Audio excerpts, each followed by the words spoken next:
What is going on, everybody? James Hancock here, back to review episode 3 of House of the Dragon, an episode written by Gabe Fonseca and Ryan Condal, and directed by Greg Yataines. I hope I'm saying that last name correctly, but so much to get to with this episode, and obviously if you haven't seen it yet, go watch it. I will be going into spoilers, but now everybody knows why I've been singing the praises of Daemon Targaryen so much up until now is because he's got the blood of the dragon, baby. He is a bad motherfucker. And the last 10 minutes of this episode, man, I was worried that we would get to the end of the episode with some big cliffhanger with him about to go off and face the crab feeder. I'm so glad they inserted that badass, just all out massacre, battle, whatever you want to call it. It fucking rocked. And it also showed just how dangerous the Targaryens can be when they are working in an alliance with the Velaryons, because obviously the sea snake is married to Rhaenys Targaryen, and as people learned at the end of this episode, their son Laenor Targaryen, he's also a dragon rider. He rides a dragon named Sea Smoke, so just because Daemon might be on foot and Caraxes, aka the Bloodworm, might be elsewhere, this alliance has no shortage of dragons to call upon when it's time to put somebody down, especially when there's help on the way from one's big brother, which would be the most shameful thing that could possibly happen to Daemon. So at any rate, now everybody knows how lethal he is in war and Warcraft and combat. And so, yeah, I was very satisfied about the conclusion of this. But let's get into a little bit of House of the Dragon news before we get to the official breakdown. First and foremost, the viewership was up for episode 2. It seems like the popularity of this show is not going to be like a flash in the pan. And that makes things very interesting when it comes to the world of fantasy on television, because Lord of the Rings, Rings of Power, and I posted a review for that a couple days ago, supposedly got 25 million viewers on its first day, which is even more than the first episode of House of the Dragon. And as I said in my review of that, every episode of House of the Dragon is 1/3 as expensive, but more than 3 times as entertaining. But my attitude towards this weird rivalry that's basically just dropped in our laps, it's a positive for fans. Anytime fans have options, and anytime there's healthy competition between different shows and different platforms, even if I find one to be vastly superior to the other, I feel like that forces everybody to up their game. If you don't have a rival, you can get complacent. You can phone it in. And so I can't wait to see how this rivalry of viewers and platforms and just overall storytelling quality, how it evolves over the next 5, 6, 7 weeks, because I think House of the Dragon will have the last laugh in terms of quality. But Amazon's a giant platform. We shall have to wait and see. But also another piece of news related to this show. Sadly, series showrunner who works alongside Ryan Condal, Miguel Sapochnik, is leaving the show. He directed a few episodes this season, but next season he'll be replaced by Game of Thrones veteran Alan Taylor, who will be directing a couple episodes in season 2. And Ryan Condal says he'll now be the sole showrunner, but he's going to be working alongside George R.R. Martin. I have no idea how Miguel and Ryan might divide and conquer their workflow, or who's handling which scripting duties. I don't know if this is going to be a positive or a negative for the quality of the show. I will say this, Alan Taylor, when it comes to directing episodes of Game of Thrones, as well as other HBO shows, is damn good. As a director of films, he leaves lots to be desired, so I hope that Alan Taylor will be an amazing member of the team, but we'll just have to wait until season 2 to figure out whether or not Miguel Sapochnik's absence will be noticed. But let's get into this episode, which opens and closes with amazing battles between the crab feeder and his enemies, and then we get all sorts of political drama and intrigue in the middle. And maybe this is my favorite episode so far, but I might be biased just because I'm a Daemon Targaryen fan. But we open with another scene with the crab feeder hammering stakes through hands and putting crabs on his screaming victims. That's so gross. I mean, last episode had that really horrible shot of the crabs almost taking someone's foot off and him kind of limply pulling it back. I thought that was even grosser, but nonetheless, the threat of the crab feeder is for real, but we see how he keeps retreating into all these caves on Bloodstone, making it very difficult to defeat him because the sea snake's strength is in his ships, and Daemon Targaryen's strength is in riding Bloodworm, but that doesn't do you a lot of good if you're trying to bait somebody into coming out. So they're kind of at a not like a standoff, but Daemon and the Sea Snake are in a situation where they're running out of resources, running out of food, running out of men, and they need reinforcements. However, Viserys is reluctant to send them because the Sea Snake and Daemon started this war without the leave of the king.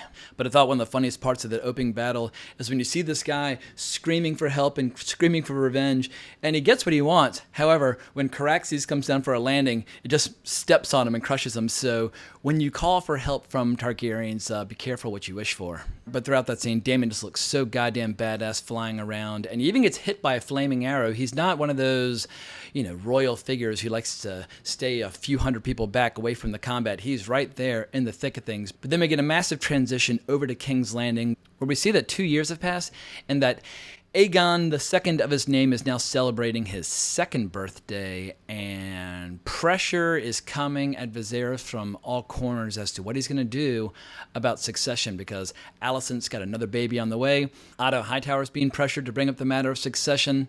And Otto's dealing with tension from all sorts of different directions because he also is of the opinion that the throne would look weak if they support the war of Daemon and the Sea Snake, a war that was not officially declared by Viserys. And that tension is spilling over to Alicent and Rhaenyra. And Rhaenyra had this killer costume early on when talking to Alicent, where she's wearing a dress that has like dragon scales on the shoulders and dragon scales along the forearms. And I don't know if that's decorative or actual dragon scales, but that dress looked cool as shit. So for all you ladies out there thinking about Halloween costumes in a few short weeks, I strongly recommend Rhaenyra's attire. But the big family drama of this episode is that Rhaenyra is being forced to do some family bonding, basically go for a hunt in the Kingswood, all while people seem to be kind of like pushing her and maneuvering her into a possible marriage with Jason Lannister, who is the twin brother of Tywin Lannister. And Rhaenyra is not psyched at all that the entire realm seems to have made up their mind about which heir they would prefer to her.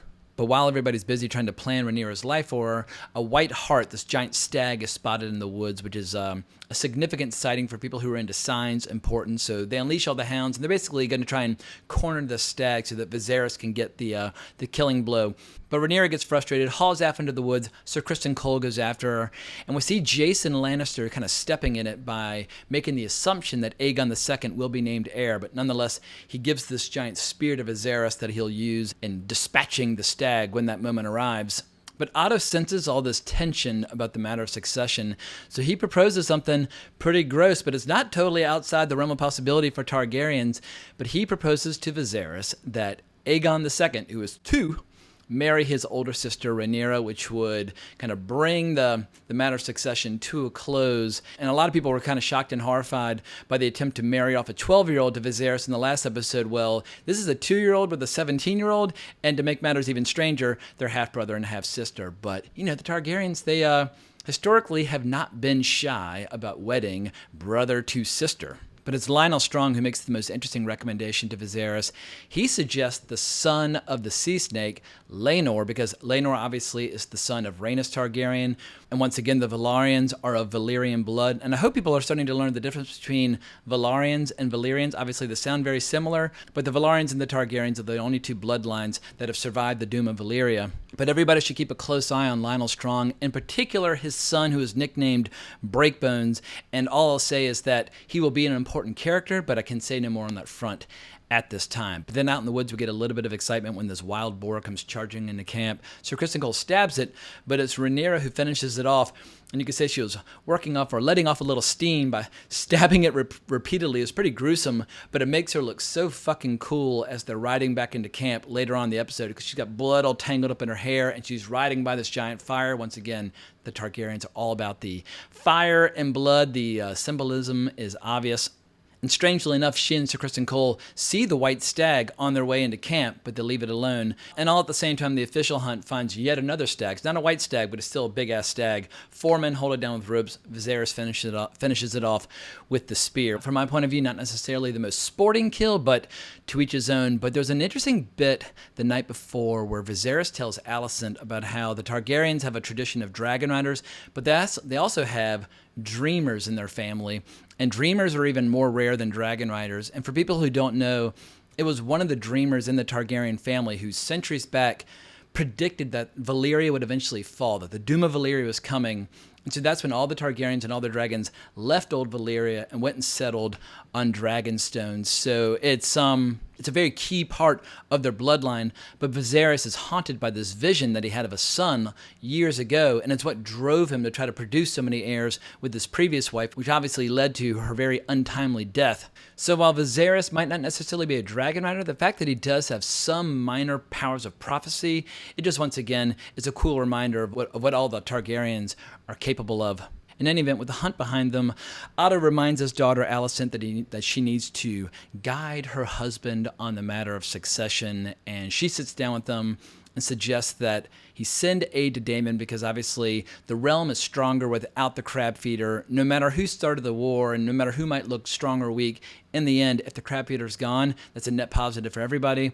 So Viserys sends a messenger and as well as 10 ships and a few thousand men, but while those soldiers are en route, Viserys has a very important meeting with Rhaenyra where he says, look, you are still my heir, you are still the person I'm behind, however, you have to shore up your claim, you have to multiply. So he tells her, look, you pick the husband, but you won't be supplanted, but you got to play ball. We all have our duties to perform. So fingers crossed, next episode, we'll see what decisions she makes on that front.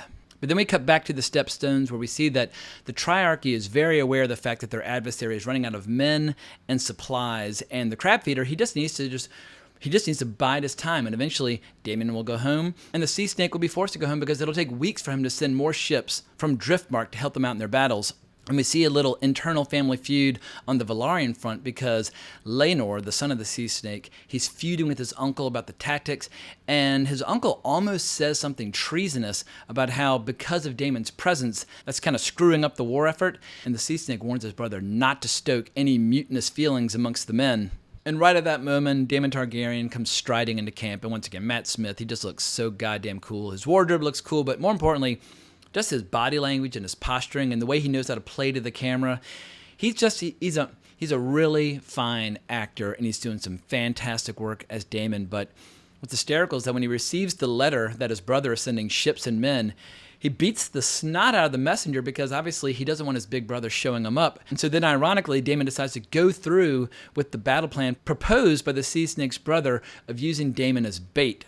He returns to the battlefield. We see it's covered in corpses, covered in crabs, waves a white flag of surrender, holds out his sword, he's pretending to offer it up, and the crab feeder, he's suspicious and he's watching the skies and he keeps listening, but slowly but surely he keeps sending men out there and he starts sending his archers out there. And then we're treated to a battle of just total ferocity and savagery as Daemon wields his Valyrian blade, Dark Sister, and just starts carving a path through the crab feeder's men. And he's not indestructible. It takes a few hours along the way, and as the crab feeder's men start to slowly but surely emerge more and more from the caves, and they start moving in for the kill surrounding Daemon, and they can't resist.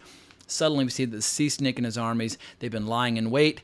They move in, battle unfolds, and then Laenor Velaryon rides in on Sea Smoke, and once again, his mother is Rhaenys, who is also a dragon rider. I'm surprised they didn't bring in his mama for the battle as well. But Laenor's riding around, fucking people up, and then the battle draws to a close with Daemon emerging with basically half of the crab feeder's body. Now, this is slightly different from how it was portrayed in Fire and Blood, because in Fire and Blood, it was just a simple beheading by Daemon. It's a great little piece of art by Doug Wheatley, but this works for me. I'll take his body just being completely torn in two. I mean, when in doubt, get as gruesome as possible when it comes to this fictional setting. But as we see in the teaser for next week's episode, Daemon names himself the King of the Narrow Seas because the Stepstones, while they might control the flow of a lot of ships going to King's Landing, the Stepstones are actually not part of the Seven Kingdoms. So by declaring himself the King of the Narrow Seas, it's actually a way of him kind of staking out his claim, showing that he's a figure with enormous power, but at the same time, he's not stepping on the toes of his big brother. And another thing to pay attention to next episode, in the teaser, they mention a lot of the gossip surrounding Rhaenyra. And if you saw my video before the show aired, kind of providing the backdrop for all the major characters involved, in the book Fire and Blood, there are conflicting reports about the characters. Some are considered gossip, some are considered official history. But for anybody who's read the book and remember some of the gossip about Rhaenyra, it's going to be a very juicy, sultry episode if they lean all the way in on those salacious rumors. So all around, I remain a massive fan of this show. I'm absolutely having a blast watching it every weekend. And I think it's one of the strongest entertainment franchises out there. And for my money, it's completely rebounded from and recovered from the shame and embarrassment of the final season of Game of Thrones. And I know that's going to always, hover over the show like the Grim Reaper, people's negative feelings about that. But this is a different set of writers. This is a different cast and crew. And I'm wishing them all the best throughout the rest of the season. But so far, 3 very solid episodes, and this one might have been my favorite so far. So I'll be rooting for it to compete in a very vigorous fashion against Lord of the Rings of Power, which I think is a wildly inferior show. But once again, great time to be a fantasy fan. And if a small percentage of all these viewers of all these shows end up cracking open all these books, works for me. But before I go, if you haven't heard already, it's Smooth Sack Summer. When you're playing in the summer sun, make sure you're escaped from pubes to bum. That's right, this is the summer to keep your balls cool while still looking hot with Manscaped. The leader in below the belt grooming is making sure we all have a ball this summer by giving our pants partners everything they need to stay fresh. Dive headfirst into Smooth Sack Summer by going to manscaped.com for 20% off and free shipping with our discount code WRONGREEL. That's WRONGREEL in all caps, and I'll leave a link down in the description below. And check out the latest episode of Wrong Reel as well, if you want to hear an episode about Greek mythology and movies and Christopher Lee and all kinds of good stuff.